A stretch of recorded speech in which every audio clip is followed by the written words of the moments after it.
নমস্কার, আমি ডক্টর অভিক ঘোষ। আজকে আমরা ইনফার্টিলিটি নিয়ে কথা বলবো। বাচ্চা আসছে না বলে আমার কাছে পেশেন্ট এসেছিলেন আজ থেকে 4 মাস আগে। আমরা 4 মাস ট্রিটমেন্ট করি, আজকে টেস্ট করে দেখা গেল বাচ্চা এসছে। পেশেন্ট কিন্তু ভুগছে প্রায় 2 বছর ধরে।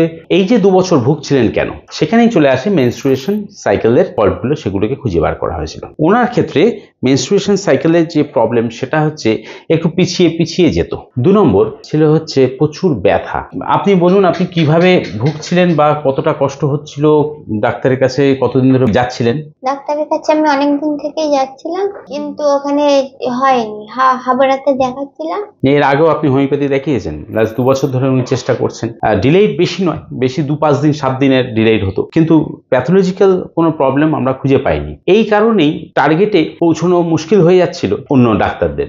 আমাদের ক্ষেত্রে, হোমিওপ্যাথির ক্ষেত্রে আমরা সিমটোমেটিক ট্রিটমেন্ট করি। আমরা কি করলাম, এখান থেকে ডিসবিউনেরিয়াটাকে তুললাম, ডিসবিউনেরিয়ার ক্যারেক্টারটাকে তুললাম, তার সঙ্গে লিউকোরিয়াকে অ্যাটাচ করে কিছুটা মেন্টাল সিমটমস নিয়ে, কিছুটা ফিজিক্যাল সিমটমস নিয়ে আমরা একটি ওষুধ তৈরি করলাম, যে ওষুধটা বাচ্চা আসতে সাহায্য করেছে। আপনার কেমন লাগছে?